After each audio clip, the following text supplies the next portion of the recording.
Welcome back, everybody. Today I'm going to be breaking down some of the things you should know about the Great Rift and this Colossus boss.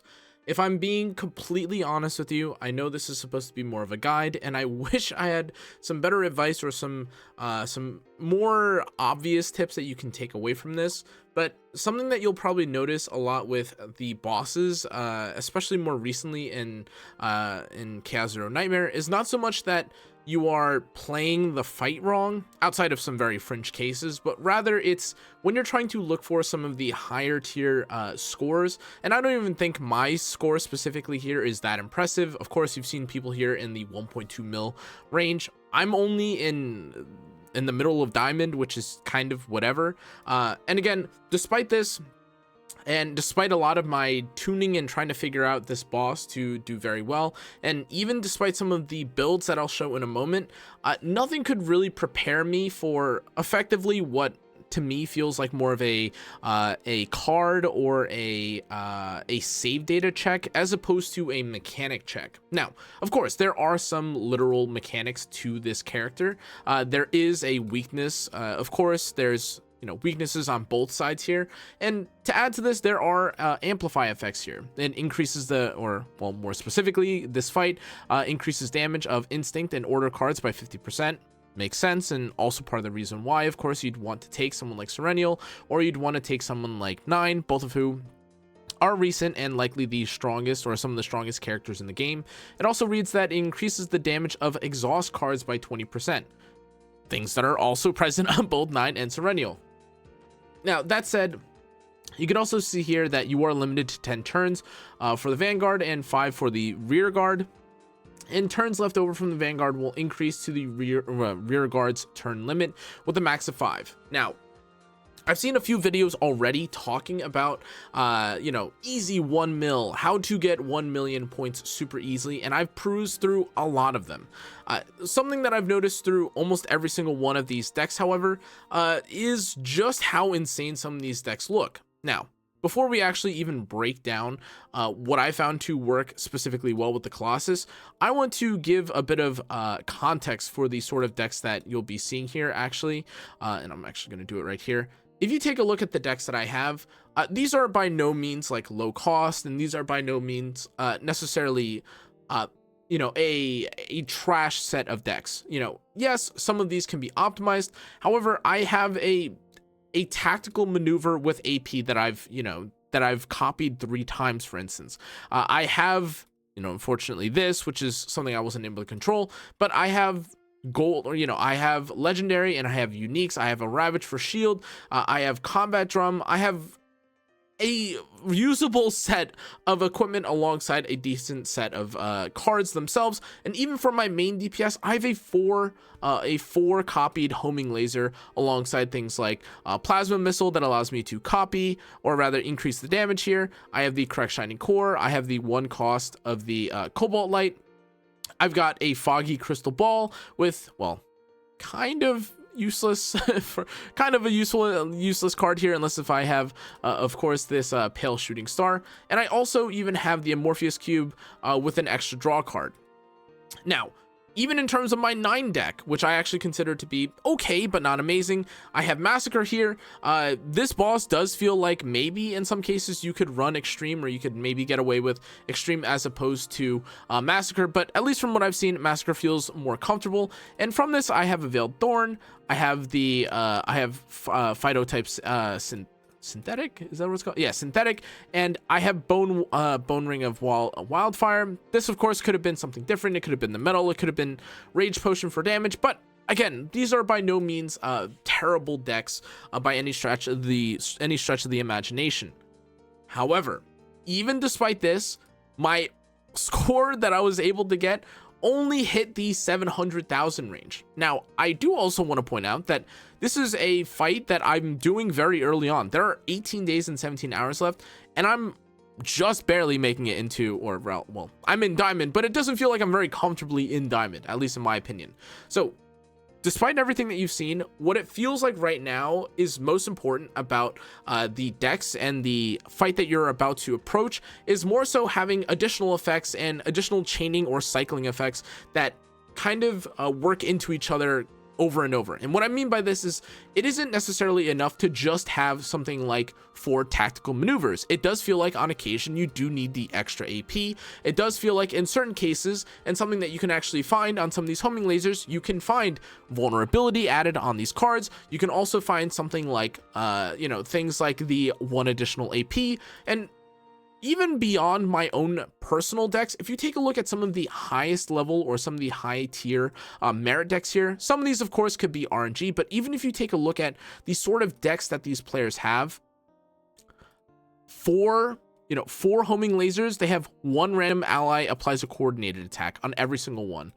They have a perfect, or they have like a unique, they have the ravage, decreased stress, they have a heal. This one's actually pretty nice because the boss does actually hit you quite a bit, despite most players probably wanting something like damage. But even beyond this, if you take a look at some of the other decks, you have a 2 vulnerability homing laser that's been copied 4 times, nothing else in the deck, and you have Shining Core and you have Pale Shooting Star. Now, again, this isn't perfect, but even for this, you have a 12% damage Obsidian Sword. You have increased damage amount of cards or attack parts by 20%, and you gain a fixed shield. You have the stockpile here. It's loads and loads of RNG from decks, and again, I understand that for most players, maybe at this point just copying 4 cards may be the norm, and maybe at this point that's just expected. But some of the higher tier cards genuinely feel like you need a lot of RNG, or you need something very special in your deck. If it's not the Serennial card, you do need something like a very powerful copied card, or you have like a very powerful copied effect, or you have a unique that's attached to your deck that makes it feel very powerful.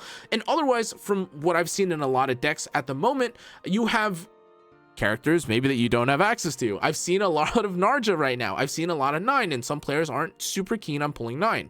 The new character Tifera is also a character that is currently present across basically every single run, as she is effectively, at least from what I understand, a Mika replacement, or someone that would replace the slot of a Mika just because of how much utility she provides. But even despite all this, I do think that just by having the correct, copied set of decks, I think you can do very well. But again, as you're seeing right now, it is a fight that is skewed specifically for instinct and order. That means if you don't have, again, a character like Serennial, you're likely going to struggle. Though, if you just take a look at the merit ranking, there are still players over here that aren't necessarily just using Serennial. We had a Renoa player here, pretty crazy, honestly, all things considered, has a higher score than I do, and I have the recommended quote-unquote signature DPS for this. There's a Hugo here that's going DPS. There is a Beryl here that has tons of, that has performed very well too.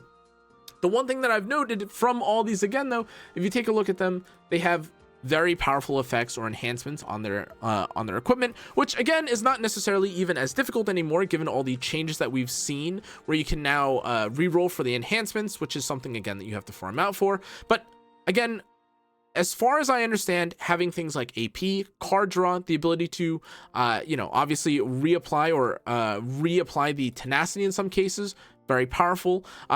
Even from what you're seeing here, having access to AP in any sources just feels super, super impactful.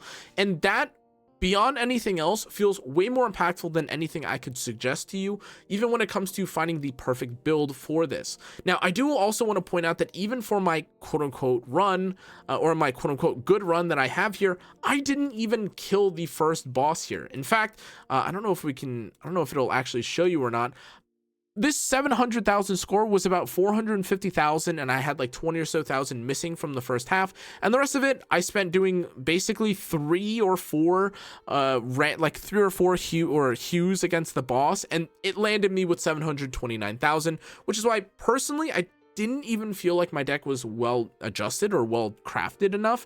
And again, I don't even think that my deck necessarily is necessarily bad. I've not taken super random cards here. Of course, I'd love for things like the Quantum Seed to be like the 0 cost and have AP or draw on top of them, but my Mika, I mean, I've got 4 AP, or I've got 4 sources of water here. I don't have anything super wasteful. Of course, yes, I could change some of these to be things like the waters or the stockpiles. And again, I could also have maybe some additional effects to my tactical analyses, my blessings of waves, but these are pretty standard decks as they are.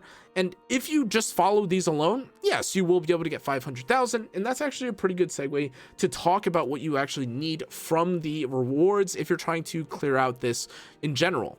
Now, one thing that I do think is pretty nice about the clearing or first time rewards is that, yes, in reality, you don't really need to get 500,000 in one go. And rather, you just kind of need cumulative rewards. Now, again, you do, of course, gain access, or rather, let me clarify. You don't need to gain a super high cumulative reward here of like, you know, something crazy like 500 to get some of these scores. Now, if you want these records, yes, you do actually need to have a best score or a best record of 500,000. Clarification, I apologize. But even in terms of this, if you just keep slamming your head at it, at least, you know, at the very minimum, you are going to be able to get a lot of these radiant lives. You're going to be able to get the traces of memories. And I think that's pretty fine.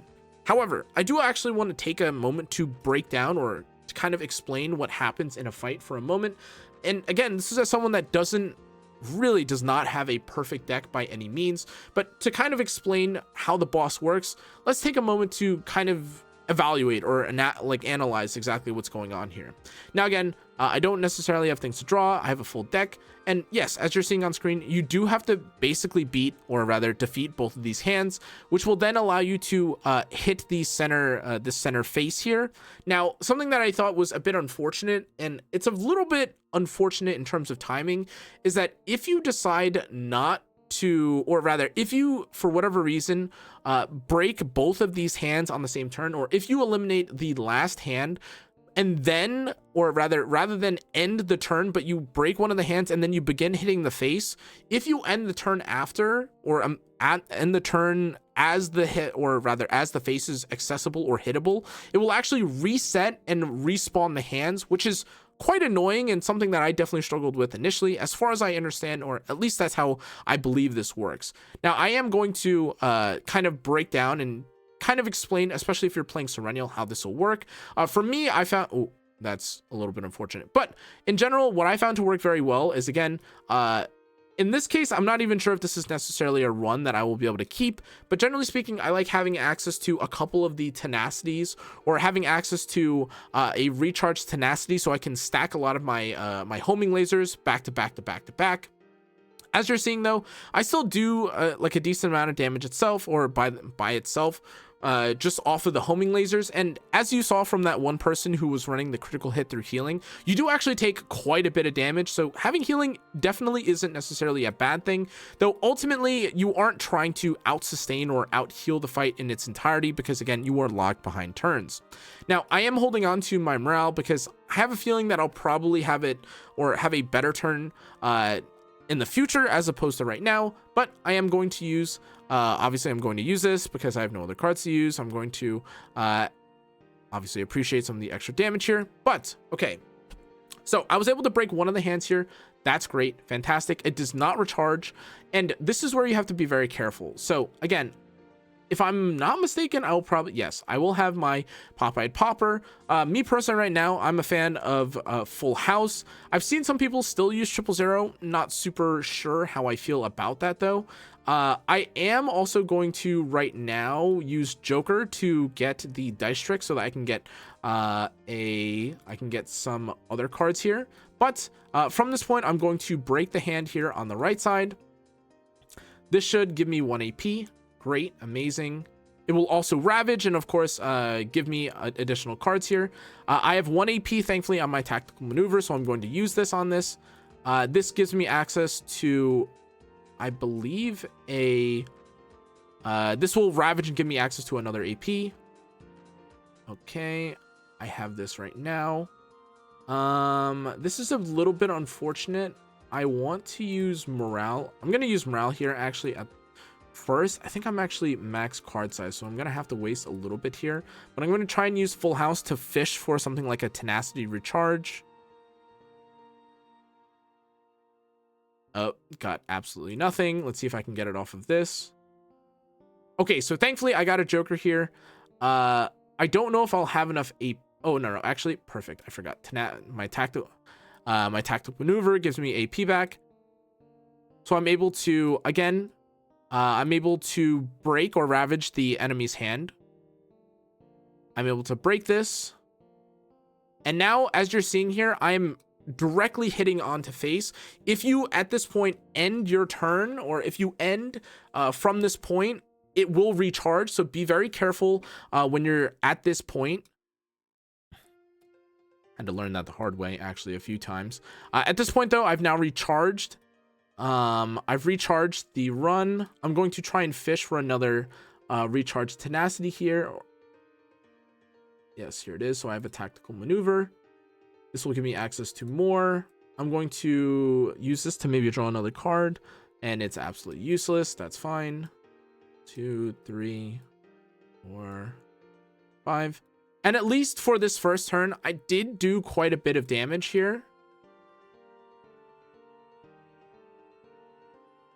But yeah, obviously I'm taking a lot of damage here. Admittedly, in this first one, it wasn't even necessarily me not doing enough damage or not being able to do enough damage, but rather just I took so much damage from the hand phase that it was kind of hard to survive to begin with. Again, you could also, in certain cases, take, or rather have one of your supportive characters have the card that stop the card turns from progressing. I found that to be pretty helpful too. But as you're seeing, I unfortunately do not have nearly as much. I didn't have nearly as much luck in the second turn. There's obviously a lot of these contaminations I have to get rid of as well. And it keeps generating anyway, so it does feel kind of pointless. I have additional AP here.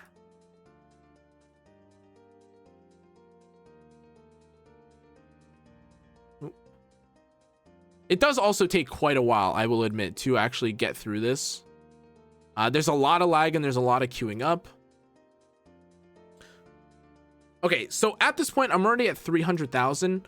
I have definitely died around this point, and you can already see I'm fairly certain I'm about to, or I'm close to dying from this position alone. I'm going to discard these cards. And it didn't help anyways. And I think I am... Oh, it took away my card. That's what it did.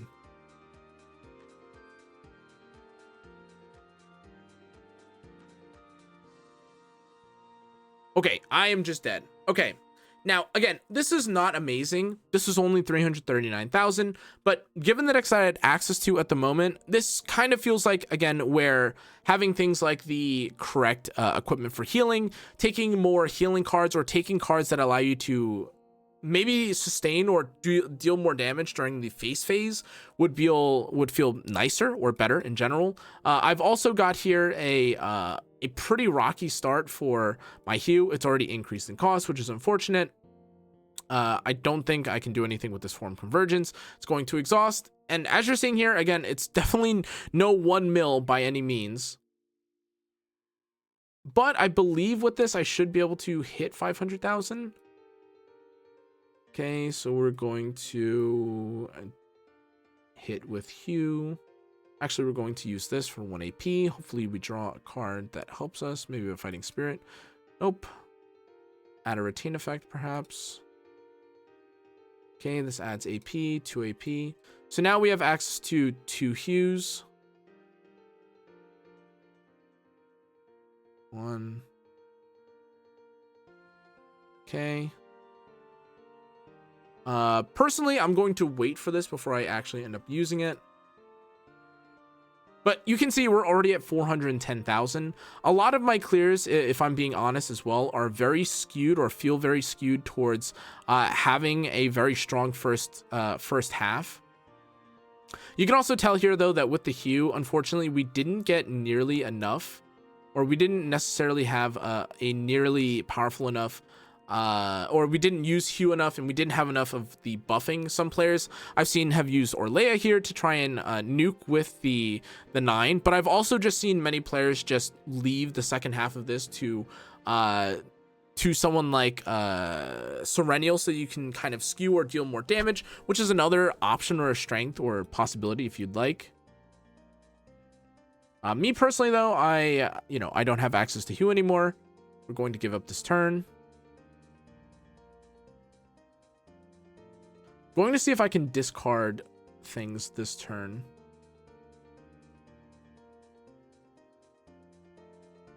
Okay, so I have a very expensive Hue. That's okay. We're going to use Fighting Spirit. Okay, maybe we will use this. Always nice to have more AP. Okay, we have access to another Hue. Not sure if this will crit. This did actually crit. I believe here... No, that will not actually do.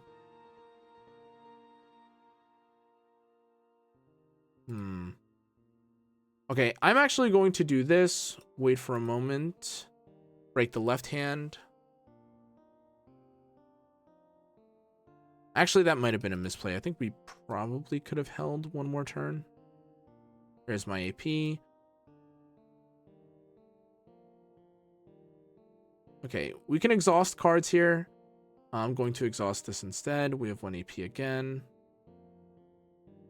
Okay, so this is kind of nicely set up. We're going to hit against the face here, which gives you a raw, flat amount of damage as opposed to the face before, which kind of just endlessly let you hit against it, kind of like a target dummy. We're going to use this final Hue. This does feel a little bit bad because, again, oh, wait, actually, nope, just kidding. I think 1 hit and you get the raw value. Yep, about 50,000 here. I've only got 1 more turn. I think this is the last turn actually for me, if I'm not mistaken. Looks like I'm about to die though. Is that my last turn? Okay, yeah. But you can see there's a bit of damage that you gain from the ending of just actually hitting against the Colossus. But my score here, about a 500,000. By no means do I think my deck was perfect. Yes, I do have a 4 homing laser Serennial, and I did also have 9, but these are far from the best versions of these decks, and I really don't have many or any of the ideal epiphanies or divine epiphanies for these cards. Though again, I was still able to get 560,000. In a better run, I was able to get 730,000, and depending on how much you reset, you can do so. But again, so long as you keep in mind how the boss works, making sure not to early cancel or prevent yourself from accessing more damage by stopping early, things like that, that'll probably get you most of the way for the Colossus. Then after that point, I think, especially once you hit like the 1 mil and higher range, you are definitely looking for more AP. You are definitely looking for more ways to draw cards. This is probably also why some of the players here at top end up doing, or some of the players at the top may end up using characters or, builds like Orlea, stacking as many vulnerables as possible, using characters like Veronica or Cassius for card search. All these feel a bit more RNG at the top, as you'd probably expect. If you're familiar with Epic 7, this is really just like the Hall of Trials sort of grind. But yeah, that's everything you need to know about the Great Rift, or rather the Colossus. I apologize. Again, there really aren't that many mechanics to this boss, or there are effectively mechanics that you'd otherwise skip. Yes, I mean, some of these mechanics you probably may be able to analyze a bit more to squeeze out a bit more value from them. But in terms of the actual game plan, in most cases, beat both of the hands. If you end up killing one of the hands, make sure you don't end the turn, or if you are, save or kill the hand and then immediately go into your into fighting against the face at the same time.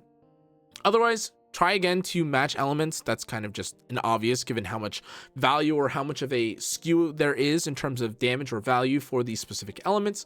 But yeah, that's all you need to know about the Great Rift. I apologize again, this was a bit longer of a video, but at least now you have a bit of a better idea as to how to approach the Great Rift, hopefully. And I'll see you guys on the next one. Thanks again for watching. See you next time. Good night, good afternoon, goodbye, wherever you are. Take care.